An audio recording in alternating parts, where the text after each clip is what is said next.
स्वागतम स्वागतम सुस्वागतम. क्लॅप.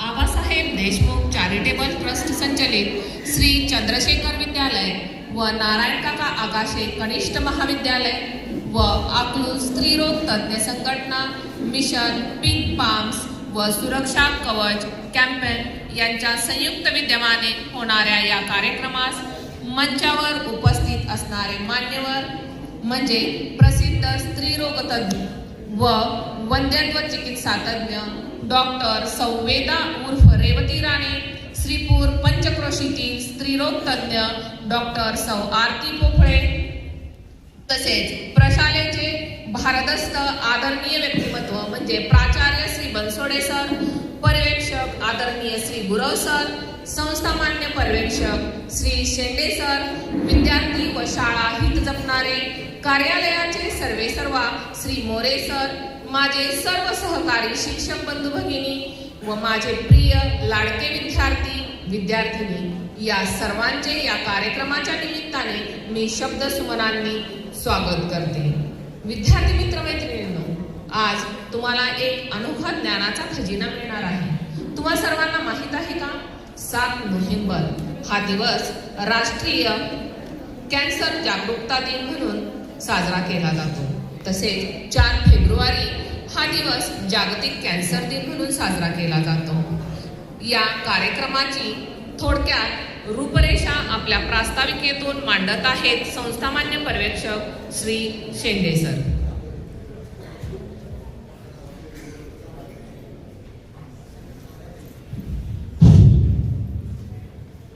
व्यासपीठावर उपस्थित असलेले सर्व मान्यवर, आदरणीय प्रमुख पाहुणे, रेवती राणे मॅडम, पोफळे मॅडम, तसेच शाळेचे प्राचार्य श्री बनसोडे सर, गुरव सर, सर्व शिक्षक, विद्यार्थी आणि विद्यार्थिनींनो, आजचा हा कार्यक्रम अत्यंत महत्त्वाचा आहे. समाज उपयोगी आणि जागरूकता वाढवणारा हा आजचा कार्यक्रम आपल्याला इथे ठेवण्यात आलेला आहे. अकलूज स्त्रीरोग तज्ञ संघटना यांच्या पुढाकाराने आणि मिशन पिंक पंप व सुरक्षा कवच कॅम्पेन यांच्या संयुक्त विद्यमाने आयोजित करण्यात आलेल्या कर्करोग निदान व उपचार मार्गदर्शन कार्यक्रमासाठी आपण सगळे इथे एकत्रित आलेलो आहोत. बघा, तुम्ही चित्रपट पाहताना तुम्हाला सुरुवातीलाच एक जाहिरात दाखवली जाते आणि जाहिरात दाखवल्यानंतर आपल्याला जाणवतं की बाबा त्या व्यक्तींच्या चेहऱ्याकडे सुद्धा आपल्याला बघू वाटत नाही आणि मग आपल्याला अतिशय किळसवाणा हा प्रकार असं जाणवतो. परंतु महाराष्ट्र शासनाने जे कर्करोग आहेत ते कशा पद्धतीने माणसांना होतात आणि त्यांची दुर्दशा कशी होते याचं थोडक्यात जाहिरात म्हणजे त्यांनी केलेली असते सुरुवातीला. आणि त्यांचा उद्देश एकच असतो की लोक जागरूक झाले पाहिजेत. बघा, भारतात सुमारे 11 पैकी 1 व्यक्तीला त्याच्या आयुष्यात कर्करोगाचा धोका आहे. सध्याच्या अंदाजानुसार दरवर्षी सुमारे 15 लाख लोकांमध्ये कर्करोग नोंदला जातो आणि कर्करोगामुळे अनेक लोकांचे जीव धोक्यात येतात. त्यांचे मुख्य कारणे अनेक आहेत. भारत आता जगात 3ऱ्या क्रमांकावरती आहे. पहिले 2 देश आहेत ते चीन आणि अमेरिका, हे 2 देश आहेत. त्यानंतर आपला जगात 3रा क्रमांक लागतो. ज्या लोकांना जास्त कर्करोग आहेत असे आपला भारत देश हा 3ऱ्या क्रमांकावर येतो. बघा, आजच्या आधुनिक युगात वैद्यकीय विज्ञानाने प्रचंड प्रगती केली आहे, तरी कर्करोग नुसते नाव ऐकले तरी मनात भीती निर्माण होते. त्यालाच आपण कॅन्सर असं म्हणतो. विशेषतः महिलांमध्ये आढळणारे कर्करोग अनेक प्रकारचे आहेत. ते जर सुरुवातीच्या काळात कर्करोग आहे हे जर ओळखता आले तर त्यावर यशस्वी उपचार करणे शक्य आहे. यासाठी मिशन पिंक पंप आणि सुरक्षा कवच कॅम्पने उपक्रम काही राबवलेले आहेत. आज आपल्या मार्गदर्शनासाठी उपस्थित असलेले डॉक्टर रेवती राणे मॅडम, या अनुभवी स्त्रीरोग व वैद्यत्व चिकित्सक तज्ज्ञ आहेत. त्यांचे या क्षेत्रात उल्लेखनीय कार्य आहे. त्यांनी अनेक महिलांना आरोग्यदायी जीवनाचा मार्ग दाखवला आहे. त्या आज आपणाला मिशन पिंक पंप सुरक्षा कवच अभियानाचा मुख्य उद्देश काय आहे, आरोग्य ही संपत्ती, कर्करोग जागृतीचे महत्त्व आणि कर्करोग होण्याची प्रमुख कारणे याबद्दल डॉक्टर रेवती राणे मॅडम आपणाला मार्गदर्शन करणार आहेत. शेवटी मी एकच वाक्य बोलतो की कर्करोग मनात भीती निर्माण होऊ देऊ नका. म्हणजे जो कर्करोग आहे त्याच्याबद्दल जर मनात भीती निर्माण झाली तर आपण पहिली पायरी हरून जातो. बघा, लवकर निदान म्हणजेच पूर्ण बरे होण्याची मोठी संधी. म्हणजे लवकर निदान याच्यावरती झालं तर आपण पूर्णपणे बरं होऊ शकतो. याच्यातून मला एवढंच सांगायचं आहे. एवढं बोलून मी माझे प्रास्ताविक थांबवतो. धन्यवाद. धन्यवाद सर. या ठिकाणी एक नाव राहिलेलं होतं ते म्हणजे कनिष्ठ महाविद्यालयाचे विभाग प्रमुख श्री हसबे सर यांचेही या कार्यक्रमाच्या निमित्ताने सहर्ष स्वागत आहे. राजाविना दरबार तो कसला, राजाविना दरबार तो कसला, सिंहाविना जंगलाचा राजा तो कसला, सिंहाविना जंगलाचा राजा तो कसला आणि अध्यक्षविना कार्यक्रमाचा साज तो कसला. आजच्या या कार्यक्रमाच्या अध्यक्षीय निवडीची सूचना मांडत आहेत प्रशालेतील सहशिक्षक श्री मदान SP सर व या अध्यक्षीय निवडीस अनुमोदन देतील प्रशालेतील सहशिक्षक श्री ढेरे सर. आजच्या कार्यक्रमाचे अध्यक्षस्थान माननीय डॉक्टर सौ आरती पोफळे मॅडम यांनी स्वीकारावे अशी मी नम्र विनंती करतो.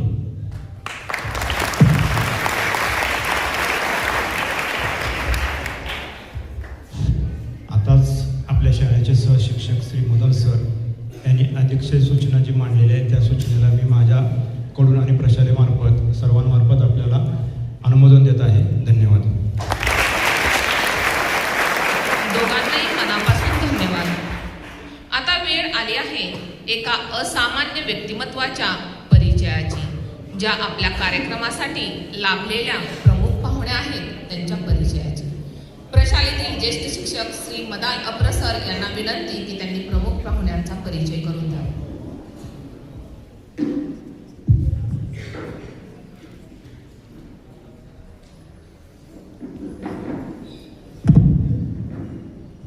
सन्मान्य व्यासपीठ आणि व्यासपीठावरती उपस्थित सर्व मान्यवर, सर्व शिक्षक, शिक्षकेतर सेवक वर्ग आणि माझ्या प्रिय विद्यार्थी मित्रांनो, आजच्या कार्यक्रमाच्या प्रमुख पाहुण्या कोण आहेत याची उत्सुकता तुम्हाला लागलेली आहे. परंतु समोर बोर्डवरती एक नाव लिहिलेलं आहे आणि ते नाव वाचून तुमची उत्सुकता नक्की संपलेली आहे. त्या प्रमुख पाहुण्या आहेत त्या म्हणजे अकलूजमधील प्रतिथयश डॉक्टर रेवती नितीन राणे. पूर्वाश्रमीच्या त्या वेदवती विश्वास तांबे असं त्यांचं पूर्वाश्रमीचं नाव आहे. त्या स्त्रीरोग तज्ज्ञ व वंध्यत्व चिकित्सा तज्ज्ञ आहेत. त्यांचं जे शिक्षण आहे ते MBBS, DGO, FCPS, DNB आणि FICOG. त्यांचं जे माध्यमिक शिक्षण आहे ते हुजूरपागा प्रशाला पुणे या ठिकाणी झालेलं आहे आणि 11वी-12वीचं जे शिक्षण आहे ते SP कॉलेज पुणे या ठिकाणी झालेलं आहे. MBBS ही जी पदवी आहे ती पदवी त्यांनी गव्हर्नमेंट मेडिकल कॉलेज कोल्हापूर या ठिकाणी संपादन केलेली आहे आणि DGO ही जी पदवी आहे ती नायर हॉस्पिटल मुंबई या ठिकाणाहून त्यांनी संपादन केलेली आहे. मित्रहो, या दोन्ही कॉलेजला जर प्रवेश मिळवायचा असेल तर हा प्रवेश पूर्णपणे मेरिटने मिळतो. याच्यावरून आपल्या लक्षात आलं असेल की त्या एक मेरिटियस स्टुडंट आहेत. गेल्या 13 वर्षापासून अपेक्स हॉस्पिटल अकलूज या ठिकाणी डायरेक्टर म्हणून त्या रुग्णसेवेमध्ये आहेत. अकलूज या ठिकाणी IVF सेंटर म्हणजेच टेस्ट ट्यूब बेबी सेंटर या ग्रामीण भागातील पहिल्या टेस्ट ट्यूब बेबीची स्थापना व डायरेक्टर म्हणून गेली 7 वर्ष त्या कार्यरत आहेत. इंडियन मेडिकल असोसिएशन म्हणजेच IMA च्या त्या महिला शाखा अध्यक्ष आहेत. महाराष्ट्र राज्य स्त्रीरोग तज्ञ जनजागृती समितीच्या त्या अध्यक्ष आहेत.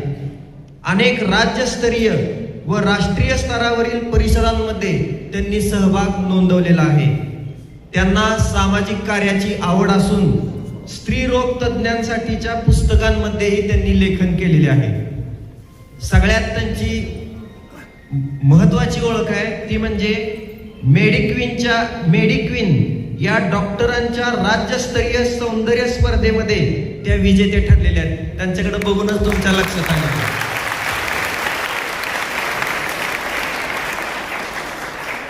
एवढंच नाही, आता हे मी त्यांच्या शिक्षणाबद्दल सांगितलेलं आहे. त्यांना मिळालेले पुरस्कार आता मी सांगतोय. 2021 मध्ये राज्यसभेमध्ये एक्सलन्स अवॉर्डने त्या सन्मानित झालेल्या आहेत. 2023 मध्ये दिल्ली येथे ग्रामीण भागातील कार्यासाठी MS सिग्नेचर अवॉर्ड त्यांना मिळालेला आहे. 2024 मध्ये राज्यस्तरीय सर्वोत्कृष्ट समिती अवॉर्ड त्यांना मिळालेला आहे. 2025 मध्ये FOGSI ह्याचा लॉंग फॉर्म मी सांगतोय तुम्हाला, federation of obstetric and gynaecologist societies of India यामध्ये राष्ट्रीय पातळीवरील पुरस्काराने त्या सन्मानित झालेल्या आहेत. हे जे सगळे शब्द आहेत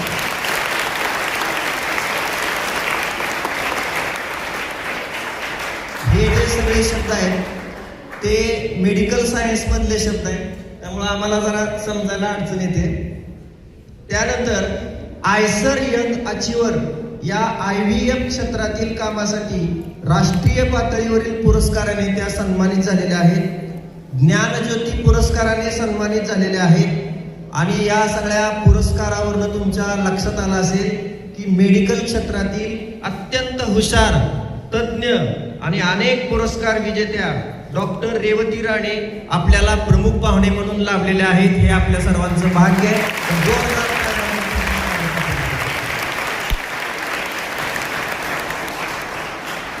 यानंतर आजच्या कार्यक्रमाच्या ज्या अध्यक्ष आहेत त्या अध्यक्षा म्हणजे आपल्या सर्वांच्या परिचयाच्या डॉक्टर आरती सुधीर पोफळे. आपल्या सर्वांना त्यांचा परिचय आहे. श्रीपूरमधील प्रतीत यश महिला डॉक्टर त्या आहेत आणि श्रीपूर पंचक्रोशीमध्ये गेली 25 वर्ष वैद्यकीय सेवेमध्ये त्या कार्यरत आहेत. अनेक गरजू रुग्णांना त्यांनी मदत केलेली आहे आणि आपल्या शाळेतील एखादा विद्यार्थी एखादी विद्यार्थिनी जर आजारी पडले तर ताबडतोब डॉक्टर आरती पोफळे आणि डॉक्टर सुधीर पोफळे हे पोफळे दाम्पत्य आपल्या सर्वांना तत्काळ सेवा देत असतं. त्यामुळे यांचा परिचय आपल्याला खूप जवळचा आहे. एवढा परिचय देऊन मी या ठिकाणी थांबतो. धन्यवाद.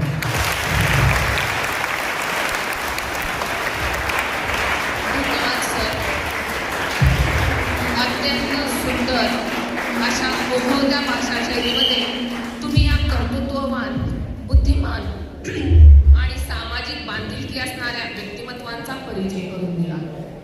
यानंतर वेळ आली आहे ती म्हणजे प्रतिमा पूजनाची. सर्व मान्यवरांना विनंती की त्यांनी क्रांतिज्योती सावित्रीबाई फुले, स्वराज्याचे संस्थापक श्री छत्रपती शिवाजी महाराज व राज्यघटनेचे शिल्पकार डॉक्टर बाबासाहेब आंबेडकर यांच्या प्रतिमांचे पूजन करावे.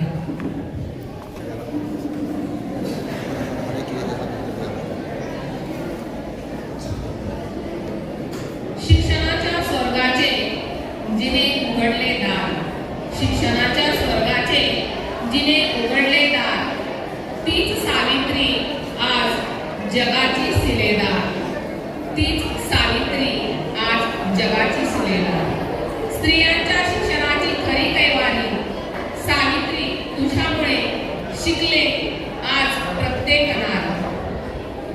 छत्रपती शिवाजी महाराज हे शौर्य, प्रशासन आणि नीतिमत्तेचे प्रतीक आहे. त्यांचे विचार आजही लाखो लोकांना प्रेरणा देतात. शत्रूला कधीही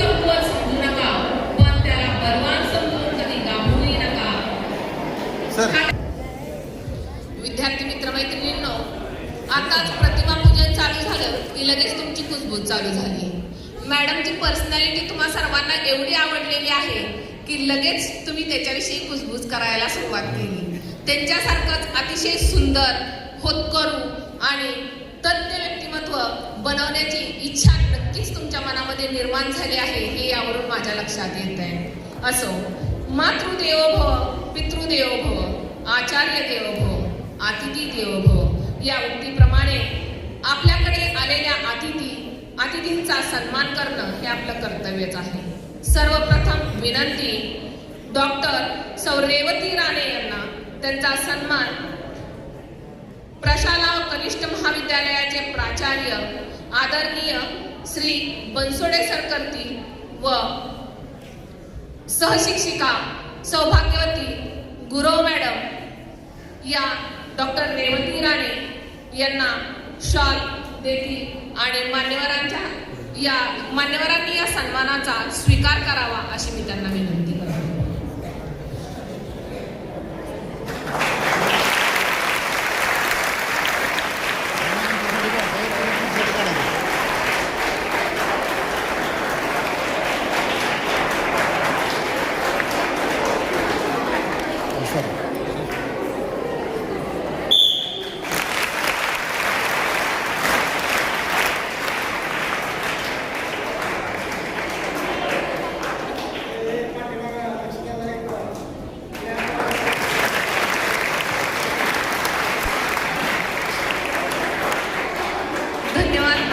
धन्यवाद सर. पुढील विनंती, डॉक्टर सौ आरती पोफळे यांचा सन्मान करतील पर्यवेक्षक श्री गुरव सर यांनी तो करावा अशी मी त्यांना विनंती करते व सौ गौरी मॅडम या त्यांना शाल देतील अशी मी त्यांना विनंती करते.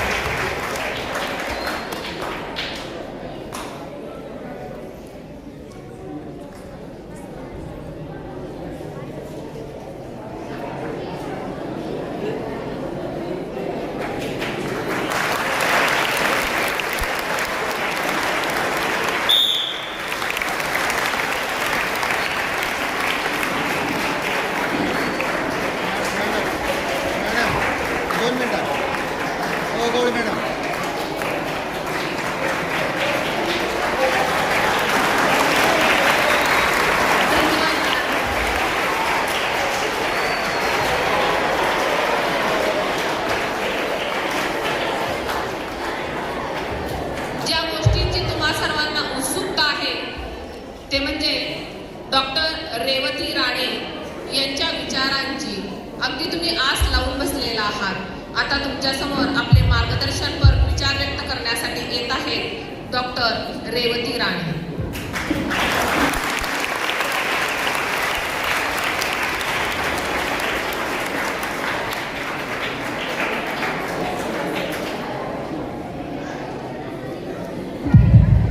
पोफळे सरांनी, मॅडमनी आणि शिरपूरच्या सर्वच डॉक्टरांनी खूप आजपर्यंत प्रेम दिलं, सपोर्ट दिला, तर त्याच्याबद्दल धन्यवाद. आणि सगळ्या मित्रमैत्रिणींना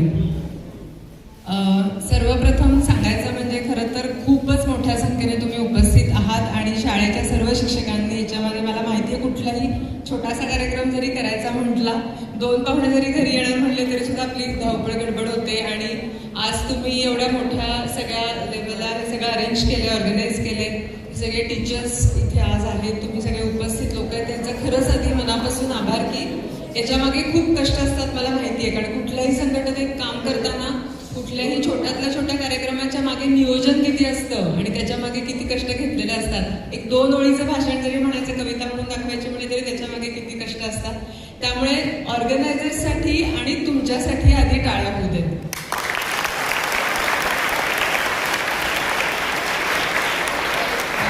आता हा जो कार्यक्रम आज आहे तो सगळ्यात पहिल्यांदा तुम्हाला आधी वाटलं असेल की बापरे आता हे कॅन्सरबद्दल काय ऐकायचं, म्हणजे आता आमचं काय वय आहे का कॅन्सरबद्दल ऐकायचं, हो की नाही. तर त्याच्यामागे कारण आहे की आपण तुमच्या वयोगट गटासाठी हा कार्यक्रम का करतोय. तर आता सरांनी खूप सुंदर सांगितलं प्रास्ताविकात की 4 आपल्याला की हा जो आपला म्हणजे वर्ल्ड जो आपला आहे कॅन्सर डे, जागतिक कॅन्सरचा जो दिवस आहे तो नुकताच 4 फेब्रुवारीला पार पडला. आता कुठलाही दिवस आपण जो ठरवतो त्याच्यामागे त्याचं असतं की बाबा विशेषतः त्या दिवसाच्या निमित्ताने, कारण आपण काय म्हणतो की वाढदिवस, एखादा म्हणतो वाढदिवस काय साजरा करायचा, मला नाही आवडत, एखाद्याचं असतं, पण आपण काय म्हणतो की त्या निमित्ताने त्या व्यक्तीचं कौतुक होतं, हो की नाही? तसं आपल्याला त्या निमित्ताने का होईना त्या गोष्टीबाबत आपण 4 लोकांशी बोलतो, 4 गोष्टी आपल्या कानावर पडतात आणि थोडा जरी त्याच्याने फरक पडला आणि एक जरी त्यामुळे जीव वाचला तरी सुद्धा आपले हे सगळे प्रयत्न त्याला यश येणार आहे. तर आता आपल्याला इथे दिसतंय की वर्ल्ड कॅन्सर डे 4 फेब्रुवारीला झाला. आत्ताच तुम्हाला सरांनी सांगितलं की कॅन्सरचं जे आहे प्रमाण ते वाढतंय. तर नेमकं कॅन्सर म्हणजे काय? आता तुम्ही सगळे सायन्स शिकताय, बरोबर आहे? तर कॅन्सर म्हणजे काय की कुठलं नक्की काय आपल्या शरीरात होतं, तर आपल्यात ज्या पेशी असतात त्या पेशींमध्ये इथे तुम्हाला दिसते ही जी नॉर्मल पेशी आहे तर त्या पेशीमध्ये एका आधी सिंगल पेशीतून सुरुवात होते. त्या एका सिंगल पेशीमध्ये काही अनुवंशिक आत बदल होतात. आपल्या शरीरात जे गुणसूत्र असतात त्या गुणसूत्रामध्ये शक्यतो P53 नावाच्या एका क्रोमोझोमच्या लेवलला बदल होतो आणि ती बेभान असल्यासारखी वागायला लागते. एखादं गुर असतं, आपल्या घरी गुरं असतात, ते उधळल्यावर कसं वागतं, किंवा एखाद्या घरात सगळं व्यवस्थित चालू असतं आणि एकच समजा वर्गातला विद्यार्थी खोड्या काढायला लागला, दंगा करायला लागला, सगळ्या वर्गाची शांतता कशी नष्ट होते, तसं हा एका पेशीत अगदी बारीक लेवलला हा घडणारा काही बदल आहे आणि मग ते फोफा होतं. म्हणजे आपण जसं म्हणतो की एक नासका आंबा सगळ्या पेटीला खराब करतो, तसं ती पेशी सगळीकडे पसरत जाते आणि मग ते कॅन्सरचा तिथे छोटी गाठ तयार होते आणि मग हळूहळू ती त्या ज्या पेशी आहेत त्या सगळीकडे पसरतात. त्या कशा पद्धतीने पसरतात तर आपल्याला लिम्फॅटिक सिस्टीम असते माहिती आहे, ज्यातले टॉन्सिल्स असतात तसे शरीरात लिम्फ नोड्स असतात. तर रक्तातून लिम्फ नोडमधून ते एका अवयवातून बाकीच्या अवयवामध्ये सगळीकडे पसरायला लागतात. त्यामुळे बाबा एखादी कॅन्सरची गाठी ती काढून टाकली, पेशंट बरा झाला असं सहजासहजी होत नसतं. आपण ऐकतो की किमोथेरपी लागते, रेडिओथेरपी लागते, कारण ती गाठ तिथे सीमित न राहता सगळीकडे पसरते. म्हणूनच ती पसरायच्या आत बारीकातले बारीक असताना निदान होणं, ती लवकर दाखवणं, त्याच्यावर उपचार करणं हे त्याच्यामुळे गरजेचं असतं. तर आत्ता तुम्हाला जसं सरांनी सांगितलं की कॅन्सरचं आपण हे का बोलतोय, भारतात हे विशेषतः का बोलतोय, कारण आपल्याला BP, शुगर, हार्ट अटॅक या सगळ्याचं प्रमाण, आपण म्हणतो की भारत हे जगातली डायबिटीसचं आपण कॅपिटल म्हणतो, राजधानी, म्हणजे आपल्या इथे सगळ्यात जास्त डायबिटीसचं प्रमाण आहे. पण आता कॅन्सरचं प्रमाण पण वाढत चाललंय. जसं आता त्यांनी सांगितलं की 3 नंबर आपला लागतोय. हा काय नंबर आपल्याला काही याच्यात काही प्राऊड फील करण्यासारखं नाही, अभिमानास्पद गोष्ट नाही की आपण जगात 3रे आहोत. पण हे जे प्रमाण आहे हे वाढत चाललंय, कमी नाही होते. प्रगत देशामध्ये थोडं स्टॅग्नंट झालंय, म्हणजे ग्राफ वरती नाही चाललाय, पण आपल्याकडे तो वाढत चाललाय. म्हणजे आता हे 2022च्या स्टॅटिस्टिक प्रमाणे 14 लाख लोक अफेक्ट झाली होती आणि काही स्टॅटिस्टिक प्रमाणे 15 ते 30 लाखापर्यंत हे प्रमाण आहे ते वाढत गेले. तर ह्याच्यामध्ये हा जो आपला USA आणि चायना नंतर हा भारताचा 3रा नंबर लागतोय, हे काळजीचं कारण आहे. आणि मी तुम्हाला सांगितलं तसं हा जो पेशीच्या लेवलचा बदल होतोय ना, हा काही आज आता कॅन्सर, तुम्ही जे मी म्हटलं की तुम्हाला वाटत असेल की लहान मुलांची काय कॅन्सरबद्दल बोलताय. कॅन्सर आपण कधी बघतो, म्हातारपणी झालेला बघतो, 40शी नंतर बघतो, वयस्कर लोकांच्या नंतर. पण हा जो पेशीतला बदल आहे ना, हा आत्ता तुमच्या लेवलला, तुमच्या वयात हे बदल त्या पेशीत सुरू होता आणि मग जाऊन पुढे तो कॅन्सर निदर्शनास येतो. त्यामुळे जर आपल्याला ते जर कॅन्सरचं पर्सेंटेज कमी करायचं असेल, भारतातलं कॅन्सरचं प्रमाण कमी करायचं असेल, तर आत्ता तुमच्या लेवलला आपण जर काही बदल केले आपल्या खाण्यापिण्यामध्ये, आपल्या आजूबाजूला जर आपण केले, तर मग जाऊन ते कॅन्सरचं प्रमाण कमी होणार आहे. आमचं आता ऑलरेडी वेळ निघून गेलेली आहे. आम्ही जे काय आत्तापर्यंत आयुष्यात करत आलो त्याचे परिणाम ऑलरेडी भोगायला लागतात. आपण एकदा पेपरला गेल्यावर मग अभ्यास करून काहीच उपयोग होत नाही. आधी जो आपण अभ्यास सुरू करतो, पहिलीपासून जो आपण अभ्यास करतो, मग त्याचा आपल्याला 10वीत आणि 12वीत यश होतं. एकदम आता 12वीत जाऊन आता अभ्यास करायचं ठरवलं ना, आतापर्यंत मी अभ्यासच केलेला नाही, मग तुम्ही किती दिवस रात्र अभ्यास करा, रोज 2 तास झोपा, तरी त्याचा फायदा होत नाही. म्हणून हे अगदी या एजपासून काही बदल करणं आणि याचं तुम्हाला ज्ञान असणं हे गरजेचं आहे. आता जसं त्यांनी सांगितलं की स्त्रियांमध्ये थोडंसं कॅन्सरचं प्रमाण जास्त आहे, पण पुरुषांच्यातही तितकंच आहे. जर बघितलं तर भारतामध्ये पूर्वी जेव्हा भारत हा अगदी प्रगतशील देश होता आणि गरिबीचं प्रमाण थोडं जास्त होतं, तसं तेव्हा पिशवीच्या तोंडाचा कॅन्सर जास्त कॉमन होता, ज्याला सर्वायकल कॅन्सर म्हणतात. पण सध्या प्रगत देशांप्रमाणे आपल्याकडे परत ब्रेस्ट कॅन्सरचं प्रमाण आहे. 1 नंबर सध्या स्त्रियांमध्ये ब्रेस्ट कॅन्सर आहे, 2 नंबर आहे तो पिशवीच्या तोंडाचा कॅन्सर, आणि पुरुषांमध्ये लंग कॅन्सर 1 नंबरला आहे आणि 2nd आहे तो ओरल कॅन्सर, म्हणजे तोंडाचे कॅन्सर्स हे पुरुषांमध्ये आहेत आणि स्त्री पुरुषांच्या दोघांच्यातही कॅन्सरचं प्रमाण तितकंच आहे. तर हे कॅन्सर्स मी जे तुम्हाला म्हटलं की तुम्हाला डोक्यात येईल की बाबा आत्ता जसं त्यांनी सांगितलं की 10 म्हणजे 11 पैकी किंवा 9 पैकी काही स्टॅटिस्टिक्स, त्यातल्या 9 पैकी एका लोकांना समजा आपण पकडून चाललोय सध्याच्या याच्याप्रमाणे कॅन्सर होऊ शकतो. आता आपण इथे किती लोक बसले? 9 लोक म्हणजे याच्यापैकी एकाच यांना घाबरायला सांगत नाही, पण प्रमाण एवढं जास्त आहे. तर आपल्याला याच्यात आपण तुम्ही जेवढी लोक आहात, आपण इथे लोक आहेत, त्याच्यात कितीतरी लोक आहेत त्यांना कुठल्या ना कुठला तरी कॅन्सर व्हायची रिस्क आहे. मग ती रिस्क आपण कमी केली पाहिजे ना, त्याच्यावर आत्ताच आपण काम सुरू केलं पाहिजे. तर मग आपण ही संख्या जी आहे, जी आपली प्रॉबॅबिलिटी आहे ती आपण कमी करू शकू. तर हे 3 T's काय महत्त्वाचे आहेत की कॅन्सरसाठी आपण कुठल्या गोष्टी कारणीभूत आहेत की ज्याच्यामुळे होतात आणि जे आपण थोडे टाळू शकतो. सगळ्यात महत्त्वाचं आहे ते प्लास्टिक. आता प्लास्टिकबद्दल तुम्ही सगळ्यांनी ऐकलं असेल, आता खूप चाललंय सगळीकडे मोहीम चालू आहे की प्लास्टिकचा वापर टाळला पाहिजे. आणि प्लास्टिकमुळे ज्या काही आपल्याला गोष्टी होत आहेत की सध्या आपण हे बघतोच की प्लास्टिकचं डिस्पोजलचा जो प्रॉब्लेम आहेच आहे, म्हणजे ते पाण्यात पडतंय, त्याच्यामुळे माशांवर इफेक्ट होतोय, बाकीचं सगळे जमिनीवर परिणाम होतोय. पण आपण जे वापर पण करतोय प्लास्टिकचा, मग ते प्लास्टिकच्या बॉटल्स असतो, प्लास्टिकचे डबे असो किंवा घरात साठवण्याचं प्लास्टिकमध्ये पाणी असो, याच्यामध्ये जे प्लास्टिक्समधून काही जे केमिकल्स बाहेर पडतात त्याच्यामुळे डायरेक्टली कॅन्सरची रिस्क वाढते, हे सगळीकडे प्रूव्हन आहे. त्याच्यामुळे हे सगळ्यात महत्त्वाचं लक्षात घ्या. पूर्वीच्या काळी मला जसं आठवतं जसं सगळ्यांकडे स्टीलचे डबे असायचे, जसे आम्ही पण शाळेत घेऊन जायचो. तर ही गोष्ट आपण सहज चेंज करू शकतो, काही खूप महाग नाही आहे.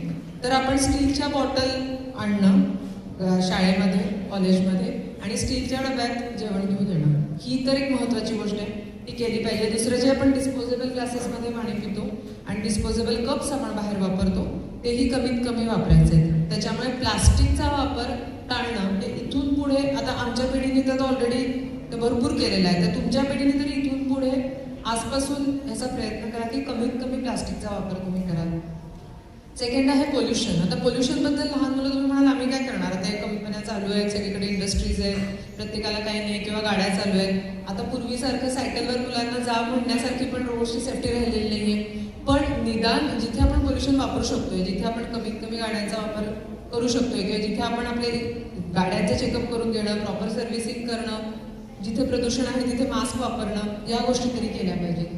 आणि तिसरं जे आहे ते पॉयझन. आता पॉयझनमध्ये तुम्ही म्हणाल की आपण विष थोडी खातो, पण पॉयझन हे कसं आहे की अगदी सौम्य प्रमाणामध्ये काही आपल्या शरीरात पदार्थ जात असतात जे विषासारखे आपल्या शरीरावर ॲक्ट करतात आणि त्यांचंच जाऊन पुढे कॅन्सरच्या आपल्या शरीरात ते कारणीभूत ठरतात. इथे आता तुम्हाला दिसत आहे फोटो की प्लास्टिक कंटेनर्स बघा, की प्लास्टिक बॉटल्स. आणि सगळ्यात इम्पॉर्टंट काय आहे ना, काही मेडिकली अप्रूव्ड किंवा FDA अप्रूव्ड प्लास्टिक असतं की जे टेस्टेड असतं, की जे रियूजसाठी एक वेळ अलाउ करतात. आणि त्याच्यामध्ये कसं असतं की ते जाड असतं आणि त्याच्यामध्ये त्याच्यावर अप्रुव्हल असतं, FDA जो आपली आहे किंवा त्याच्यात त्यांनी अप्रुव्हल दिलेलं असतं. पण ह्या ज्या रियूज आपल्या ज्या सिम्पल प्लास्टिकच्या बॉटल आहेत त्या सिंगल यूजच्या असतात. आपण खूप वेळा काय करतो, टाकून देत नाही, आपण त्यात परत पाणी भरतो आणि ते वापरत राहतो.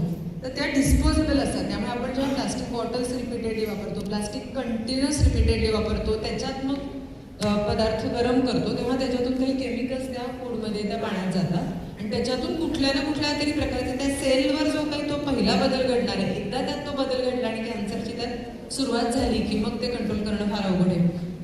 दुसरी गोष्ट नॉनस्टिक पॅन खूप महत्त्वाचं आहे. नॉनस्टिक पॅनमुळे ते होत नाही. नॉनस्टिक पॅन जे आपले असतात निर्लेपचे वगैरे, तर आपल्याकडे काय पद्धत आहे, पार अगदी घासून पुसून त्याचं सगळं कोटिंग केलेलं असलं तरी सुद्धा ते आपण वापरत राहतो. आणि ते जे कोटिंग आहे, जोपर्यंत तो पॅन साधारण 1-2 वर्ष वगैरेपर्यंत टिकतो.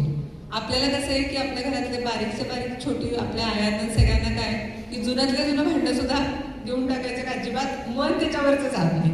त्याच्यामुळे हे जे नॉनस्टिक पॅन्स असतात त्याच्यावर जर तुम्ही बघितलं, आता घरी जाऊन तुमच्याकडे समजा ते तसली काळी पॅन्स असतील, ऑमलेटला वापरतात, डोशाला वापरतात, असे तवे असतील, तर सगळ्यांनी घरी जाऊन तवे बघायचे की त्याच्यावरचं घासून कोटिंग केलंय का. जर घासून कोटिंग केलं असेल तर ते जे कोटिंग जे निघतंय ते आपल्या पदार्थात थोड्या प्रमाणात आत जात असतं आणि त्या पदार्थात जे आपल्या शरीरात जे जातं त्याच्यामुळे कॅन्सरची शक्यता खूप वाढते. त्याच्यामुळे जेव्हा तुमचं कुठल्याही घरचं पॅन असो ज्याचं घासून कोटिंग केलेलं आहे, असे पॅन्स वापरले नाही पाहिजे, ते आपल्याला डिस्कार्ड करायला लागतात.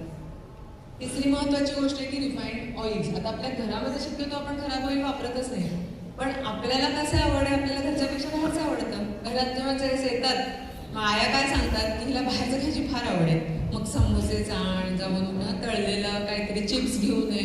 आपल्याला जेव्हा आपल्यापर्यंत त्या गोष्टी येतात, आता तुम्ही मला सांगा, साधी घरची बटाट्याची भाजी सकाळी केलेली संध्याकाळी वासायला लागतो.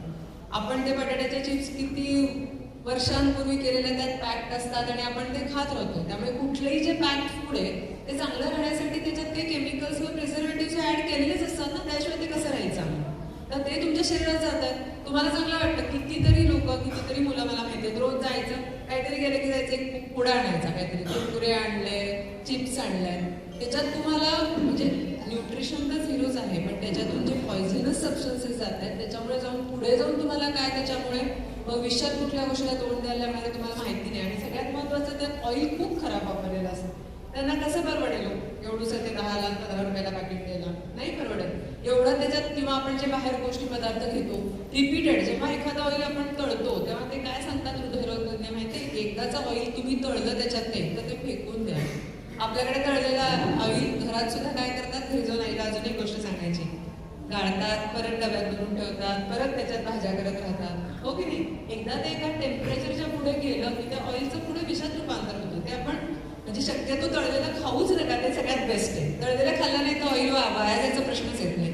पण तळलेलं जरी कधी खायचं सणवाराला प्रश्न आला तरी तळलेलं तेल कमीत कमी तेल घ्या, जेणेकरून ते परत परत वापरायला नाही लागणार आणि त्याच्यामुळे हृदयावर काही परिणाम किंवा कॅन्सरची शक्यता कमी होईल. आणि रिफाईंड ऑइल जे आहे, पाम ऑइल्स आहेत, रिफाईंड ऑइल्स आहेत, त्याने तर डायरेक्टली कॅन्सरची शक्यता होते. बऱ्याचदा बाहेरचे जे पदार्थ आपण हॉटेल्समध्ये वगैरे खातो, एवढं तेलाचा कर आणि सगळं असतो, ते चांगले ऑइल्स त्यांना परवडू शकत नाही. खूप वेळा त्याच्यात पाम ऑइल्स यूज केलेले असतात, जे डायरेक्टली तुमच्या शरीरासाठी घातक आहे. सो थोडक्यात त्याच्या सांगायचा मागे मुद्दा असा आहे, घरचं बनवलेलं नॉर्मल भाजी चपाती हे खा. मला माहिती आहे आपल्याकडे मॅगी KFC नाहीये म्हणून आपण खात नाहीये. पुण्यात आणि मुंबईत हे कुठेही सिटीजमध्ये सहज अवेलेबल आहे, पण तरीही आपल्याकडे पिझ्झा मिळतात, सँडविचेस मिळतात. पण आपल्याकडे दुसरे आहेत, मिनी आपले बर्गर्स काय आहेत, आपले वडापाव आहेत, भजी आहेत, हो की नाही, कचोरे आहेत. खूप वेळा हे फास्ट फूड आहे आपल्यासाठी जरी डायरेक्टली मॅकडोनाल्ड इथे अवेलेबल नसलं तरी आपण जे काही अर्बट चरबट वरचं खातोय, फरसाणं खातोय, तळलेल्या गोष्टी खातोय, ते अतिशय प्रमाणात ठेवा. मला माहिती आहे की आत्ता काही तुमचं वय नाही की सगळं बंद करून बसायचं, पण ह्याचं प्रमाण जे आहे ते कधीतरी क्वचित महिन्यातून एकदा असं ठेवलं पाहिजे. रोजच्या प्रमाणात गेले दुकानातून जाऊन आणलंय खाल्लंय असं नाही पाहिजे. दुसरी महत्त्वाची गोष्ट याच्यात आहे की प्लास्टिकचं अजून एक येत होतं की चॉपिंग बोर्ड, जे आपण चिरायला, भाज्या चिरायला वगैरे वापरतो, त्याला सुद्धा ते आपल्या नॉर्मल पाटावर चिरा जर तुमच्याकडे बोर्ड नसतील. पण ते प्लास्टिकचे जे बोर्ड येतात ते दरवेळेस शिरताना सूर्याने त्याच्यावर लाईन येतात की नाही, आणि त्याच्यातून थोडं थोडं प्लास्टिक न कळत, ते दिसत नाही आपल्याला पण ते जातं. त्यामुळे नॉर्मल ओट्यावर चिरला स्वच्छ तरी चालेल, किंवा तुमच्या पोलपाटावर चिरला तरी, किंवा लाकडी पाट वगैरे असेल त्याच्यावर चिरा, पण प्लास्टिकचं त्याला कटिंग बोर्ड वापरू नका. कॅन्ड फूड, प्रोसेस्ड फूड जे आहे ते आपल्या भागात कमी प्रमाणात वापरलं जातं, पण स्टोर्ड फ्रोझन फूड सिटीजमध्ये वगैरे खूप आहे, किंवा इथे येत असेल की जे फ्रोझन याच्यात हे केलेले असतात, म्हणजे चिप्स असो किंवा काही नॉनव्हेज आयटम्स असतो, व्हेज आयटम्स असतो, पनीर असो, कितीतरी गोष्टी आहेत ज्या फ्रोझन म्हणजे फ्रीज केलेल्या असतात, किंवा जर ते कॅनमध्ये टाकलेले असतील, त्याचं कोकोनट मिल्क येतं, किंवा काही सगळ्यात महत्त्वाचं जर तुम्ही बघत असाल तर सॉस, सगळे सॉसेस, मग ते शेजवान सॉस असो, आपला टमॅटो केचप असो, त्याच्यामध्ये भयंकर प्रिझर्वेटिव्ह असतात, खूप सारी साखर असते, खूप सारं सोडियम असतं, ते तुमच्यासाठी घातक असतं. त्याच्यामुळे हे आपण टाळणं फार गरजेचं आहे. आणि बर्गर आणि चिप्स आणि ह्या गोष्टी तर सांगायलाच नको की त्या कमीत कमी प्रमाणात त्याचं आपण कन्झम्पशन केलं पाहिजे. आता ह्याच्यामध्ये जे मी पॉयझन्स म्हणते की आता आपण डायरेक्टली हे सगळे आपल्यावर पॉयझनसारखेच ॲक्शन करतात, म्हणजे विषासारखेच ॲक्शन करतात. आणि दुसरं महत्त्वाचं म्हणजे आता सध्या जे मी तुम्हाला सांगितलं की पुरुषांमध्ये ओरल कॅन्सर म्हणजे तोंडाच्या कॅन्सरचं प्रमाण जवळजवळ 1 किंवा 2 नंबर, म्हणजे लंग कॅन्सर होतो हा स्मोकिंगमुळे होतो, आणि जो तोंडाचा कॅन्सर होतो तो गुटखा, पान या गोष्टींमुळे होतो. तर पुरुषांमध्ये त्याचं प्रमाण सगळ्यात जास्त आहे, कारण भारतामध्ये त्याचं सेवन पण तेवढंच केलं जातं. आणि हा खूप शॉकिंग रिझल्ट्स आहेत की लहान म्हणजे साधारण 12 ते 14 वयोगटापासूनच त्याचं सेवनाचं प्रमाण इतकं जास्त आहे. जवळजवळ 15% मुलं त्यांचं एक्सपोजर होतं आहे या सबस्टन्सेसला. आता आपल्याला खूप वेळा काय होतं या वयामध्ये, पालकांचं, टीचर्सचं, सगळ्यांचं कोणाचंच काहीच म्हणणं पटत नसतं, सगळे वेडे वाटतात. आपल्याला वाटतं आपले मित्र आहेत त्यांना सगळं माहिती आहे, आणि गुगलला तर सगळंच माहिती आहे, त्याच्यामुळे आपण सर्च करतो, अरे एवढंच किंवा काय असतंय, मग मग ते त्या ॲक्सिडेंटमध्ये पण होऊ शकतो, असा पण जीव जाऊ शकतोय. आणि सध्या काय झालंय की चैनवादी संस्कृती आली, म्हणजे काय, मजा करायची, हो की नाही, की थोडंच एकच आयुष्य आहे, मजा करायची. पण आपल्याला त्याच्या मागे जे आपण कुठलीही गोष्ट मजा करण्याच्या नादात, कुठल्या गोष्टींची मजा करताना, आनंद घेताना आपल्याला आपण जे काही करतो, एखाद्या छंदाने पण तेवढाच आनंद म्हणू शकतो, गाणं म्हणून, इन्स्ट्रुमेंट म्हणून. पण आपण इझी वे शोधतो, कारण त्याच्यात कष्ट आहेत ना. आपल्याला अभ्यास करण्यात कष्ट आहे, कारण अभ्यास करून कुठेतरी सीट मिळाली आणि श्रीपूरभर जर आपला सत्कार झाला तर त्याच्यासारखा मोठा आनंद नाही, की त्याच्यासारखी दुसरं आपल्याला त्यातून मजा मिळणार नाहीये. पण आपल्याला इझी मार्ग शोधतो आपण, मित्रांबरोबर फिरून किंवा आपल्याला कुठेतरी ऐकून मजा करायची, आणि मग त्याच्यातून काहीतरी शॉर्ट टर्म आनंदासाठी आपण काही निर्णय घेतो आयुष्यात, आणि ते सवयी लागतात त्याच्या. मग त्या कुठल्याही गोष्टीचं ॲडिक्शन होतं. मग तुम्ही ते जेवणाचं ॲडिक्शन म्हणजे फूडचं असो, किंवा ह्या सगळ्या सबस्टन्सेसचं ॲडिक्शन असो, किंवा जाऊन सोशल मीडियाचं ॲडिक्शन असो, या सगळ्यामुळे आता जर तुम्ही बघितलं की घेणं तर हे कॅन्सर्स तर आहेच आहे, पण विकणं सुद्धा कायद्याने गुन्हा आहे. त्या जर तुम्ही बघितलं की अंडर एज लोकांना विकलं तर 7 वर्षाची जेल आणि 1 लाख फाईन आहे. सो विकणं तर चुकीचं आहेच आहे आणि घेणंही चुकीचं आहे. त्याच्यामुळे हे सध्याच्या तरुण पिढीसाठी हे फार, कारण इझिली अवेलेबल आहे सगळ्या गोष्टी. आपल्याकडे काय होतं की जेवढ्या कायद्याच्या विरुद्ध तेवढ्या त्या कायद्याच्या पलीकडे जाऊन व्यवस्थितपणे अजून जास्तपणे छातीटोकपणे चालू असतात. त्याच्यामुळे ते आपणच ठरवायचे काय करायचं काय नाही. फूडबद्दल मी तुम्हाला सांगितलं की त्यात हाय सोडियम कंटेंट आहे, तर ह्या गोष्टी आपल्याला कार्सिनोजेनिक आहे. तिथून पुढे खाताना असं मी म्हणत नाही आयुष्यभर पिझ्झा खाऊ नका, कधी सॉस घेऊ नका, बर्गर घेऊ नका, पण तेवढंच ते त्या प्रमाणात केलं गेलं पाहिजे. कारण आपल्यालाही माहिती पाहिजे की आपल्या शरीरासाठी चांगलं नाही. एका प्रमाणाच्या पुढे गेल्यावर आपण त्या 9 पैकी एकात मोडू शकतो. तर त्याच्यात आपण हे सगळं बघितलंच की हे सगळं तर हे मिळतंच आहे, एक्सेसिव्ह शुगर, सोडियम, फॅट्स, पण त्याच्यात आपण हे खाल्ल्यामुळे आपल्याला न्यूट्रिशन मिळत नाही ना. आपण काहीतरी अरबट चरबट खातो, मग आपलं पोट भरतं आणि मग आपल्याला घरी जाऊन भाजी चपाती खाऊ वाटत नाही. त्याच्यामुळे आपल्याला घटक जे आहेत न्यूट्रिशन ते सगळे कमी पडतात. आणि याच्यात लक्षात घ्या, फक्त असं नाही की कॅन्सरसाठी मी बोलत नाही, हे जे आपण जंक फूड म्हणतो, जंक म्हणजे काय, कचऱ्यासारखं फूड, नाव कसं दिलंय त्याला बघा. तर त्याच्यामुळे फक्त तुम्हाला कॅन्सर होणार असं नाही आहे. एकतर आता ओबेसिटीचं प्रमाण, म्हणजे इथे मला कोणी जास्त विषय दिसत नाही, पण जनरली स्थूलतेचं प्रमाण लहान मुलांपासून सगळ्यांच्यात वाढत चाललंय. दुसरी गोष्ट, पुढे जाऊन शुगर होणार आहे, BP होणार आहे. आणि अजून एक महत्त्वाचं म्हणजे जर आपण बघितलं की जवळजवळ ह्या वयोगटात सुद्धा आपण बघितले की मानसिक आजारांचं प्रमाण वाढत चाललंय. म्हणजे नॉर्मली कसं होतं की पूर्वी थोडंसं मनमोकळेपणे खेळणे हा जो होता, त्याच्यामुळे लहान मुलांच्यात आपल्याला डिप्रेशन, अँझायटी, अटेन्शनचा प्रॉब्लेम, किंवा पुढे जाऊन त्यांना जे काही आता म्हणला की आपण फोकस होत नाही किंवा त्यांना ध्येय नाही आहेत, आणि मग सुसाइडल थॉट्स किंवा हे जे गोष्टी आहेत त्या पूर्वी नव्हत्या, पण आता जो नव्हत्या म्हणण्यापेक्षा कमी होत्या. आताचं जे प्रमाण वाढलंय त्याच्यामागे भोवतालचं तर सगळं आहेच आहे, जे आपल्याला आपण फीड करतोय आपल्या मनाला, पण त्याहीपेक्षा आपण शरीराला पण जे देतोय. तर ह्या फास्ट फूडमुळे डिप्रेशन, अँझायटी, इरिटेबिलिटी ह्याचंही वाढतं. म्हणजे आपण फक्त शरीराला नाही तर आपल्या मनाला पण ते खातंय. आणि दुसरं आता साथ, आपल्याला जी साथ आली, आपल्याला कोरोनाची साथ होती, तशी आता ओबेसिटी म्हणजे जाडीची साथ आली आहे की आपण हे जे सगळं कसंही वेडवाकडं खातोय, त्याच्यामुळे भारतामध्ये आता आपल्याला जवळजवळ 5% आहेत ते, जवळजवळ 15% मुलं आता आहेत ती ओबीज म्हणजे जाड होत आहेत. मग आता हे 2 आहे, तर माल न्यूट्रिशन, म्हणजे पूर्वी आपण म्हणायचं भारतात खायला मिळत नाही, गरिबी आहे, त्याला माल न्यूट्रिशन आहे. आणि दुसरे ते मॉल न्यूट्रिशन आहे, म्हणजे मॉलमध्ये जायचं, बसायचं, खायचं, कोल्ड कॉफी घ्यायची, चिप्स घेऊन बसायचं, बर्गर खायचं, आणि मग व्यायामाचा अभाव. या सगळ्यामुळे आता आपल्याकडे विषमता झाली. एक तर खूप गरीब आहेत किंवा जिथे खूप कुपोषित मुलं आहेत, किंवा दुसऱ्या टोकाला असे आहेत की बाबा ज्यांना अति प्रमाणाबाहेर आणि वेडवाकडं खात आहेत, आणि ओबेसिटीचं प्रमाण भारतात चीनच्या खाली आपला 2रा नंबर आहे ओबेसिटी. म्हणून आपल्याला हेल्दी खाणं आणि त्याच्याबरोबर व्यायाम करण्याशिवाय दुसरा पर्याय नाही. तर आता हेल्दी खाणं म्हणजे काय, काहीतरी खूप अगदी आपण आता बघत असतो, तुम्ही सगळेजणी बघत असाल रील्स किंवा काय, सेलिब्रिटी काय खातात, अगदी एक्झॉटिक म्हणजे ब्रोकोली खाल्लं पाहिजे, हाय प्रोटीन डाएट घेतलं पाहिजे.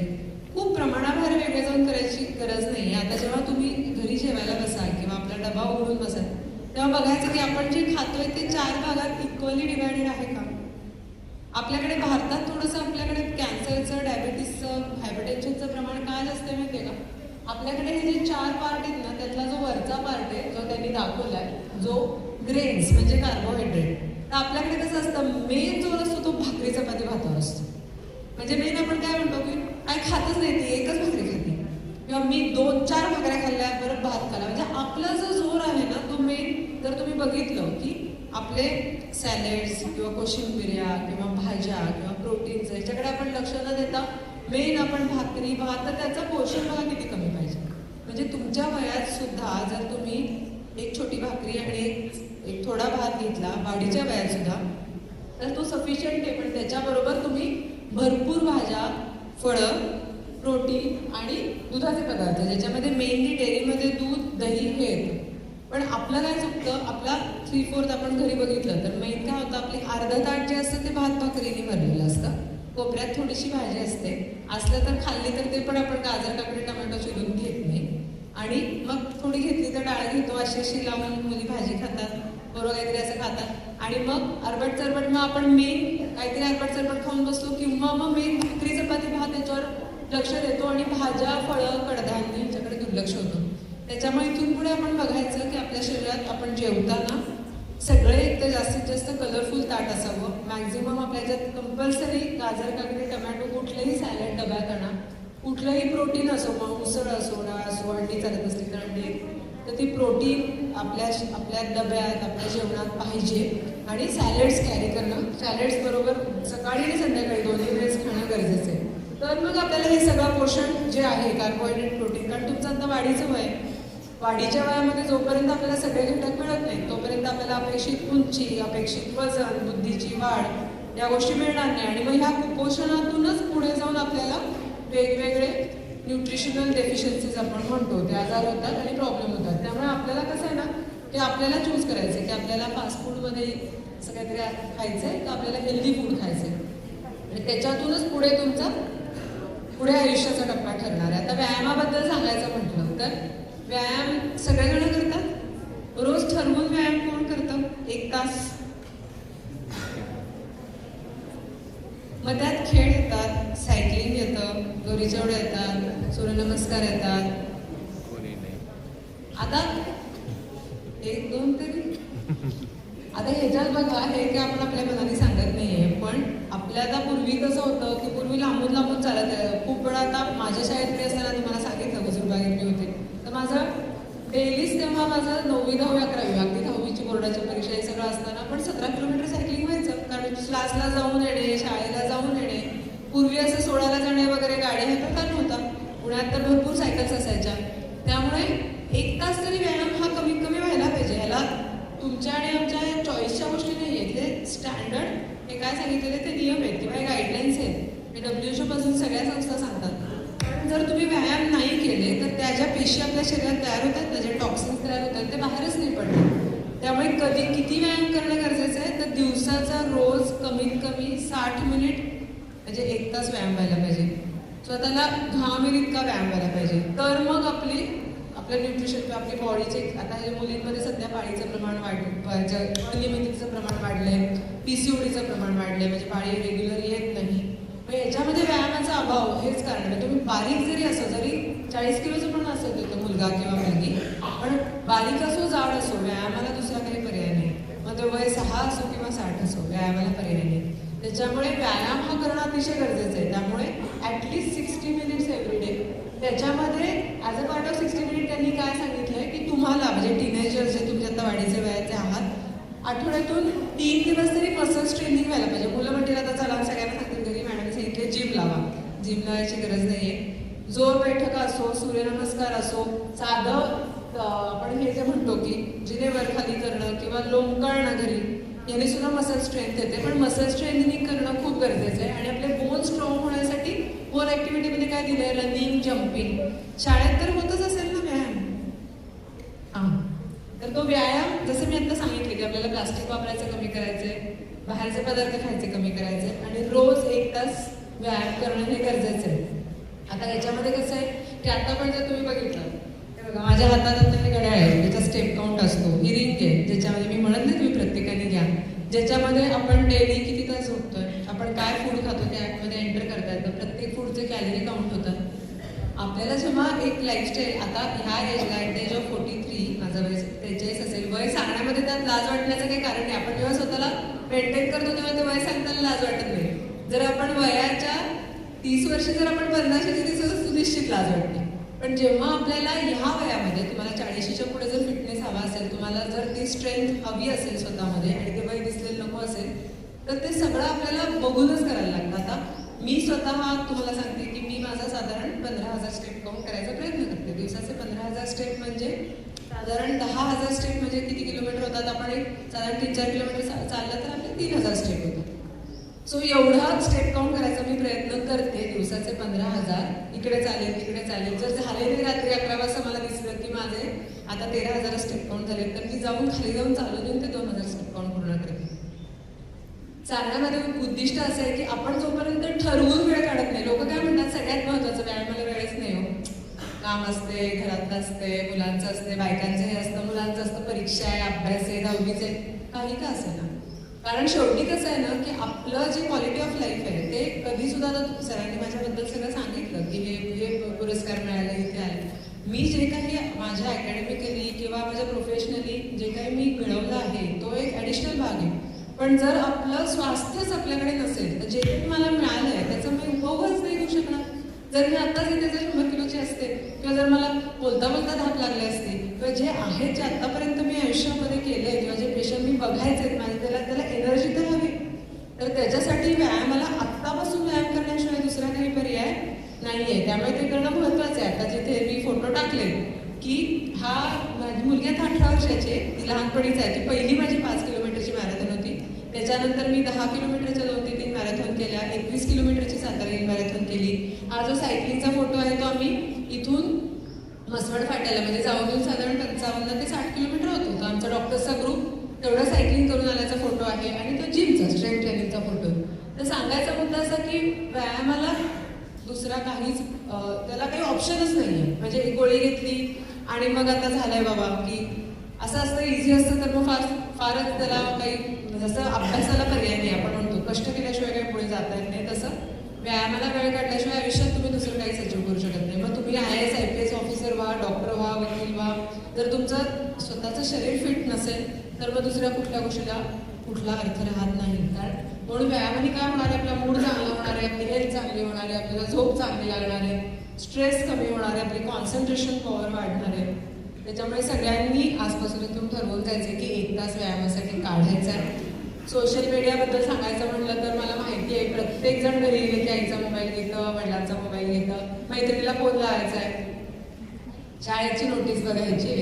आता एका आमच्या मुलांच्या शाळेत त्यांनी होमवर्क पाठवून द्यायचा बंद केला. मॅडमला म्हणलं मॅडम होमवर्कच तुम्ही ते पाठवत नाही म्हणे पालकांची तक्रार आहे, होमवर्क बघायला मुलं फोन घेतात आणि नंतर फोनच देत नाहीत परत. आपण म्हटलं मग आता होमवर्क आम्हाला कळत नाही त्यामुळे तुम्हाला होमवर्कच करायचा बंद केला आहे. सांगायचा मुद्दा असा की हा जो सोशल मीडियाने हा सोशल मीडियाचा बकासूर आहे की ज्याने आपल्याला, म्हणजे मी तर म्हणते की टबॅको अल्कोहोल ॲडिक्शनपेक्षा सुद्धा खराब आहे. कारण त्यांनी पूर्णपणे मुलांच्यावर जादू केल्यासारखं केलं. त्यांचा खेळायचा वेळ, त्यामुळे सगळं ना खेळायला वेळ आहे ना अभ्यासाला वेळ आहे.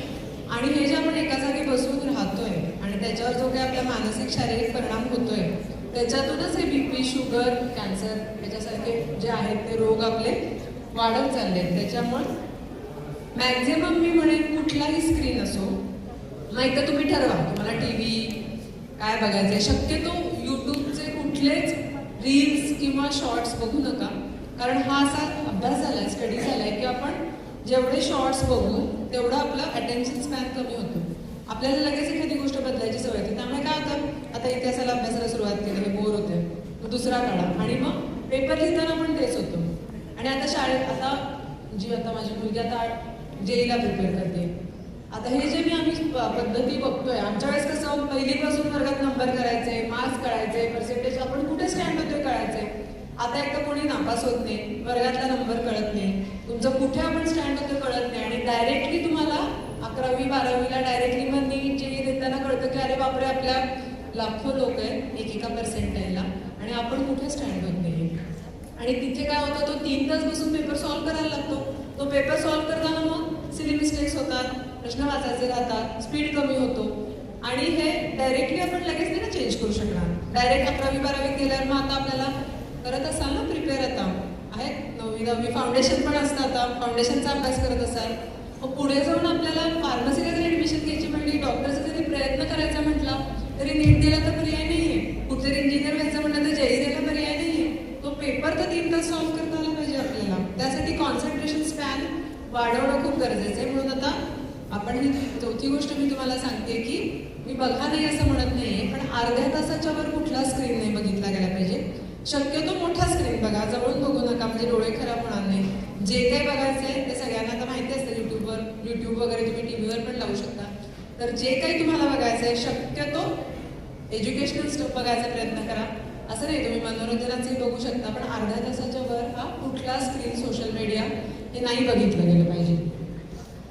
आणि हे जर मी तुम्हाला जे सांगत होते की 42% मुलं सध्या होपलेसनेस सॅडनेस आहेत, म्हणजे त्यांना काय करायचं आयुष्यात तेच माहित नाही. 42% मुलं म्हणजे निम्म पकडा जवळजवळ. एकाच 1 in 7 टीनेजर त्यांना मेंटल डिसऑर्डर्स आहेत सध्या. 7 पैकी एका मुलांना कुठल्या ना कुठल्या तरी डिप्रेशन, अँझायटी, इरिटेबिलिटी हे आहे, जे आपण तेवढं सिरियसली घेत नाही. आपण एवढेच घरातले मुलं काय म्हणतो, खूप चिडचिड करतो, ऐकत नाही, अभ्यासात नाही. हे कुठेतरी मानसिक परिणाम होत आहेत मुलांवर. 50% मुलांना लाईफ टाईम मेंटल 14 वर्षाच्या पुढे सुरू होतो. त्यातल्या 50% मुलांना कुठला ना कुठला तरी मानसिक आजार व्हायची शक्यता आहे. हे रिसेंट स्टॅटिस्टिक्स सांगते मी. आणि 22% मुलांना सिरियसली अटेम्प्ट ऑफ सुसाईड. म्हणजे आजकाल काय होतं, 11वी-12वीला मुलं बाहेर पडतात आणि पेरेंट्सला मेन भीती असं काही बोलायला नको, काय मुलांनी काही करून घेतलं तर त्या भीतीपोटी पेरेंट्स पण काही बोलत नाही. आणि मुलांनाही काय झालं की आयुष्याचे ध्येय न राहिल्यामुळे आणि ह्या सगळ्या गोष्टींमुळे जे काही मानसिक बदल होत आहेत, जे आपण खातोय, जे आपण बघतोय, जे आपण सवयी ठेवतोय, त्याच्यामुळे आयुष्याच्या जे काही आपल्याला मिळालं त्याचीच व्हॅल्यू आपल्याला राहिलेली नाही. इथून पुढे आपल्याला काहीतरी करून दाखवायचं किंवा अपयश पचवायची व्हॅल्यू, ती ताकद राहिलेली नाहीये. त्यामुळे ती ताकद वाढवण्यासाठी आणि या सगळ्याला सगळ्यात महत्वाचं उत्तर काय, व्यायाम. हे मेडिकली प्रूव्ह झालेलं आहे की आपण जेव्हा व्यायाम करतो तेव्हा आपल्या मेंदूतून एंडॉर्फिन नावाचं एक हॉर्मोन बाहेर पडतं आणि ज्याच्याने डिप्रेशनवर खूप चांगला उपयोग होतो. हे खूप मोठ्या स्टडीजमधून हे प्रूव्ह झालेलं आहे की आपण नुसता व्यायाम करायला जरी सुरुवात केली तर हे सगळे निगेटिव्ह थॉट्स आपल्या मनात येत असतील की माझं काही चांगलंच नाही, मी आयुष्यात काही करू शकत नाही. आजकाल काय सांगतो आपण, सेल्फ टॉक करा. सगळेजण जे आयुष्यात मोठे अचीव्ह झाले ते काय सांगतात, सकाळी उठल्या काय करायचं, एक तर आपण म्हणतोच कराग्रे असते, आपल्याला आधी उठल्या वाटतं बापरे आज परत उठायचं, परत जायचं शाळेला, परत कॉलेज, परत तेच. हा विचार न करता आपल्याला आपला जो आजचा हा दिवस मिळाला त्याला पॉझिटिव्हली बघता आलं पाहिजे. ते काय सांगतात, सेल्फ टॉक करा. म्हणजे आरशात बघून स्वतःला, आपण दुसऱ्यांनी कौतुकाचं आपल्याला गरज नाही, आपण स्वतःला सांगायचंय की बाबा आपण हे करू शकतो, अचीव्ह करू शकतो. जे तुम्हाला व्हायचं आहे, कोणाला शास्त्रज्ञ व्हायचं असेल, कोणाला पायलट व्हायचं असेल, कोणाला डॉक्टर व्हायचं असेल, ते कुठेतरी लिहून ठेवा की ज्याच्यावर तुम्ही ऍक्ट करू शकाल. ते म्हणतात की मॅनिफेस्ट करायचं. बघता ना तुम्ही युट्यूबवर वगैरे आजकालचे सगळे तरुण मुलं सांगतात की स्वतः जे तुम्हाला बनायचं आहे ते तुम्ही स्वतः ऍटलीस्ट स्वतःला तरी सांगा की मी हे करू शकतोय, तर मग ते होणार. आपल्याला आधी 12वीपर्यंत जाईपर्यंत माहित नसते आपल्याला की मॅथ्स ठेवायचंय का सोडायचंय, जेईला जायचंय का. मुलांना शेवटपर्यंत माहितीच नसतं. जर तुमचे ध्येयच फिक्स नसतील तर जाणार कुठे. आज आपल्याला माहितीच नाही की बाबा आपल्याला अकलूजला जायचंय का पंढरपूरला जायचंय. जर आपल्याला रस्ता कुठे डेस्टिनेशनच माहित नसेल तर आपण रस्ता निवडणार कसं. त्याच्यामुळे ते मनाच्या आधी ठरवा की तुम्हाला काय व्हायचंय आणि ते जेव्हा तुम्ही त्याच्या दृष्टीने प्लॅनिंग करायला सुरुवात कराल तर मग तुम्ही कुठेतरी पोहोचू शकाल. आपलं जर ध्येय असं असेल की बाबा काहीतरी 12वी करायची, मग लग्न करायचं आणि मग मुलं बाळा करायची आणि मग इथून उठून जास्तीत जास्त पुण्यात राहायचंय मला फ्लॅट घेऊन आणि मग मॉलमध्ये जायचंय आणि ते शॉपिंग करायचं, हे जर आपण ध्येय अशी ठरवली तर मग कसा उपयोग आहे. आणि हे लक्षात घ्या की आजपर्यंत जर तुम्ही जे अचिव्हर्स बघितले सगळे आपल्या प्रत्येकजण कष्टातूनच वर आलेले. त्याच्यामुळे असं कोणालाच कुठली गोष्ट अशक्य नाही. कुठल्याही तुम्ही आज ठरवणारा कोणालाच कुठली गोष्ट अशक्य नाही आहे. म्हणजे आज तुम्हाला जर कोणाला वाटत असेल की माझ्या जागी तुम्ही उद्या उभे असेल तर तुमच्यातली प्रत्येक व्यक्तीमध्ये ती कपॅसिटी आहे की ते तुम्ही करू शकता. फक्त कमी जे आहे ते थोडी प्रयत्नांची आणि जिद्दीचे, तर ते तुम्हाला करणं गरजेचं आहे. सो हे आता आपण कॅन्सरबद्दल आणि आहाराबद्दल सांगितलं. कॅन्सर टाळण्यासाठी जे ते मी तुम्हाला पॉईंट सांगितलेच आहेत की जेव्हा आता काही कॅन्सर आहे की जसं माहिती तोंडाचा कॅन्सर व्हायचा नसेल तर स्मोकिंग नको, आपल्याला गुटखा खायचं चालणार नाही, तिखट तेलकट आंबट किंवा जे काही ऑइली पदार्थ असतात जास्त तिखट असतात त्यांनी पोटाचे कॅन्सर होतात, दारूच्या ह्याच्या व्यसनामुळे लिव्हरचे कॅन्सर्स होतात. हे जे आपण सगळे कॅन्सर्स बघतोय तसा जो कॅन्सर आहे जो व्हायरसमुळे होतो, हा एकच असा कॅन्सर आहे की जो व्हायरसमुळे होतो. व्हायरसमुळे काय होतं, सर्दी खोकला, बाकीचे हेपॅटायटिस बी व्हायरसमुळे कावीळ होते, इन्फ्लुएन्झा व्हायरसमुळे सर्दी खोकला होतो, पण हा एकच व्हायरस आहे की जो कॅन्सर त्याच्यामुळे होतो. असा कुठला कॅन्सर आहे कोण सांगू शकेल की जो व्हायरसमुळे होतो? माहिती आहे कोणाला? तर जो पिशवीच्या तोंडाचा कॅन्सर सांगितला स्त्रियांमध्ये, फक्त स्त्रियांमध्ये नाही, पुरुषांमध्ये सुद्धा ॲनल कॅन्सर, तोंडाचे कॅन्सर त्या व्हायरसमुळे होऊ शकतात. तर तो HPV जो व्हायरस आहे, तो HPV जसं मी आता तुम्हाला सरांनी सांगितलं की सुरक्षा कवच कॅम्पेन आम्ही तुमच्यासाठी काढले. जो मिशन बाम कॅम्पेन आहे तो मोस्टली 30-40 नंतरच्या स्त्रियांसाठी आहे. त्यामुळे तो ब्रेस्ट कॅन्सरच्या डिटेक्शन चेकिंगसाठी जो आपण हा पार्ट आज नाही कव्हर केलेला, पण मुलांसाठी आपल्याला महत्त्वाचं आहे सुरक्षा कवच, की त्या व्हायरसपासून, कारण आपण मुलांना प्रोटेक्शन देऊ शकतो. हा एकमेव कॅन्सर आहे जो व्हायरसमुळे होतोय. हा एकमेव कॅन्सर आहे ज्याच्या विरुद्ध आपल्याकडे लस आहे आणि आपण त्याचा प्रतिबंध करू शकतो. तर आपल्या हातात प्रतिबंध करणं आहे. आपल्या पोलिसला आपण साईडचं कंट्रोल नाही करू शकत, पण स्वतःला लस तर घेऊ शकतोय. स्वतःला तरी आपण त्या कॅन्सरपासून वाचू शकतोय. त्यासाठी हा सुरक्षा कवच कॅम्पेन आम्ही काढले. तर HPV म्हणजे काय?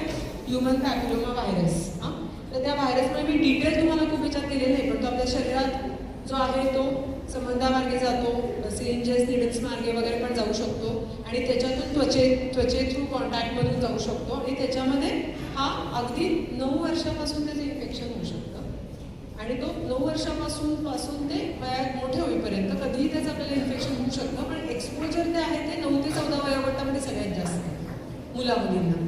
त्याच्यामुळे ही जी लस आहे त्याची जेवढ्या लवकर आपण देऊ, यंगर द बेटर, म्हणजे जेवढ्या लहान वयात ती लस घेऊ तेवढं त्या मुलांना मुलींना आपण प्रोटेक्शन चांगलं देऊ शकणार आहे. तर त्याचं कसं आहे, जसे नॉर्मल आपले डोस असतात, जसं आपल्याला पोलिओ होऊ नये म्हणून आपण पोलिओ डोस घेतो, TB होऊ नये म्हणून आपण BCG घेतो, तसे याचे डोस आहेत.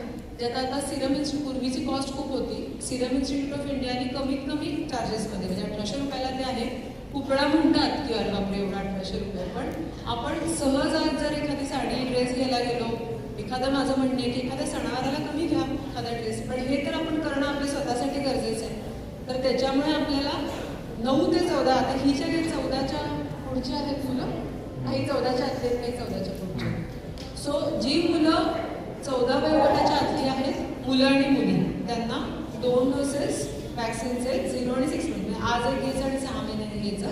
आणि जे 14 वर्षापासून 26 वयापर्यंतचे आहेत त्यांना 3 डोसेस घ्यायला लागतात. जेव्हा आपण हे डोसेस घेतो त्याच्यामुळे आपल्याला, मी जसं म्हटलं, स्त्रियांमध्ये पिशवीच्या तोंडाचा जो कॅन्सर आहे, त्याच्यानंतर जे वॉर्ड्स म्हणजे चामखिळी येतात पुरुषांमध्ये, आणि शिवाय ॲनल कॅन्सर्स म्हणजे जो संडाच्या बाहेरचा पार्ट असतो तिथले कॅन्सर्स, पेनाईल कॅन्सर्स पुरुषांमध्ये, आणि तोंडाचे कॅन्सर्स, हे सगळ्या कॅन्सर्सपासून प्रोटेक्शन मिळतं. मुलींमध्ये हे बाकी कॅन्सर्सपेक्षा पिशवीच्या तोंडाचे कॅन्सरचं प्रमाण जास्त आहे, म्हणून भारतामध्ये आपण काय म्हणतो, निदान मुलींना दिलं. मुलांना दिलं तर उत्तम आहे, मुलांना द्यायचं नाही असं नाही. भारत सरकारने पण परमिशन दिली की मुलांना पण देऊ शकतो, पण कमीत कमी शक्य नसेल तर मुलींना तरी द्या, कारण हे बाकी कॅन्सरपेक्षा पिशवीच्या तोंडाचं कॅन्सरचं प्रमाण जास्त आहे. त्याच्या लशी बऱ्याच टाईप्स आहेत. सध्या आपल्याकडे सर्व्हिलॅक म्हणजे कोपऱ्यातली आहे, ती लायसेट इन इंडिया आहे, जी सगळ्यात कॉस्ट आहे वॅक्सिनची कमी आहे आणि त्याचे आपण हे असे डोस देऊ शकतो. फक्त 26 वर्षाच्या पुढच्या ज्या स्त्रिया आहेत त्यांना जी वॅक्सिन्स अवेलेबल आहेत ती फार कमी आहे आणि त्यांची कॉस्ट पण जास्त आहे. म्हणून हा वयोगट महत्त्वाचा आहे की 14 वयापर्यंत आपण घेतलं आणि 26 पर्यंत घेतलं तर आपल्याला जवळजवळ 85% प्रोटेक्शन, काही केसेसमध्ये 88 to 90% प्रोटेक्शन कॅन्सरपासून मिळतं. त्यामुळे आपल्याला हे समजून घेणं गरजेचं आहे की हे पालकांपर्यंत पण मी म्हणलं होतं की पोहोचणं गरजेचं आहे. कारण मुलांचं काय होतं, मुलं इथे ऐकतात आणि सोडून देतात. आज त्यांना आजचा माझा उद्या हा पेपर आहे किंवा मला आता हे बघायचं आहे, मला घरी जाऊन हा पिक्चर बघायचा आहे, सध्या हे गाणं ट्रेंडिंग आहे, असं काहीतरी डोक्यात चालू असतं. त्यांना हे उद्याचं पुढचं पुढे बघू बाबा, कोण बघितले कॅन्सर कोण होते पुढे जाऊन. मुलांचं हे असं असतं, बघण्याकडे पुढे जाऊन तेवढं त्यांना वैचारिक परिपक्वता आलेली नसते. त्याच्यामुळे ॲटलिस्ट तुम्ही जाऊन आपल्या पेरेंट्सला किंवा पालकांना सांगा की असं अशी लस आहे, ती लस आपण घेऊ शकतो, ती सगळ्या स्त्रीरोग तज्ज्ञांकडे मिळते, त्याची किंमतही खूप नाही आहे. निदान मुलींनी तरी घ्यावा, मुलांनी घेतलं तर उत्तमच आहे. त्याच्यामध्ये आपल्याला बऱ्याचशा आजारांपासून, व्हायरल इन्फेक्शनपासून आणि कॅन्सरपासून प्रोटेक्शन मिळते. तर तुम्ही यूथ ऑफ इंडिया आहे, तुम्ही पोटेन्शियल आहात असं इथून पुढच्या आपल्या पिढीचं. आणि जसं स्वामी विवेकानंद म्हणतात की स्वतःच्या अज्ञानाची जाणीव असणे ही ज्ञानाची पहिली पायरी आहे. त्याच्यामुळे आपल्याला आपण एक कायमच आयुष्यभर विद्यार्थी राहणं गरजेचं आहे. मग तुम्ही किती मोठे टीचर असा, आयुष्यभर जेव्हा तुम्ही विद्यार्थी दशेमध्ये असता तरच तुम्ही इव्हॉल्व्ह होऊ शकता, तरच तुमची प्रगती होऊ शकते. एकदा तुम्हाला असं वाटायला लागेल की मला सगळं माहिती आहे, हे काय सांगणार आहे तुम्ही, हा जर ॲटिट्यूडने आपण कधीही कुठल्याही लेक्चरला बसू, कुठेही गेलो तर तुम्ही कधीच तिथून काही उचलू शकणार नाही, शिकू शकणार नाही. त्यामुळे हे वाक्य लक्षात ठेवा. आज मी ज्या गोष्टी तुम्हाला सांगितल्या त्या जास्तीत जास्त आचरणात आणण्याचा प्रयत्न करा.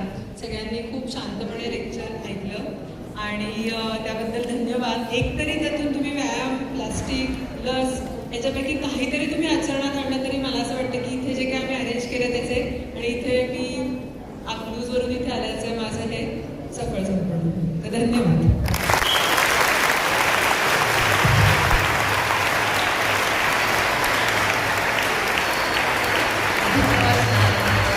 खूपच छान. तुमच्या पर्सनॅलिटीवरून लक्षातच येत आहे की तुम्ही किती डाएट कॉन्शियस आहात. एक्झरसाइज आणि योग नक्कीच करत असणार. तुम्ही आत्ताच तुमच्या भाषणाच्या सुरुवातीला म्हटलेला होता की ऑर्गनायझर्सचे खूप धन्यवाद. हा कार्यक्रम ऑर्गनाईज करण्याचे श्रेय आमच्या प्रशालेचे, कार्यालयाचे सर्वेसर्वा श्री मोरे सर व पोपळे दाम्पत्य यांना जाते.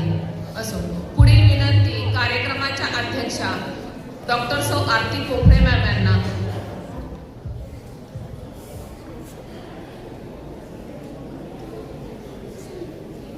यानंतर कार्यक्रमाची सांगता करण्यासाठी येत आहेत श्री पवार सर.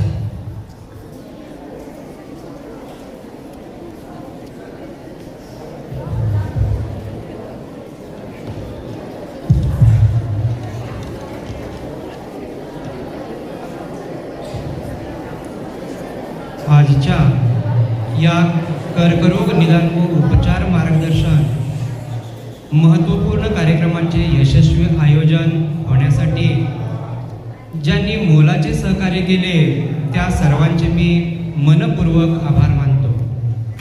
सर्वप्रथम आपले प्रमुख मार्गदर्शक माननीय डॉक्टर रेवती राणे मॅडम यांचे मनपूर्वक आभार.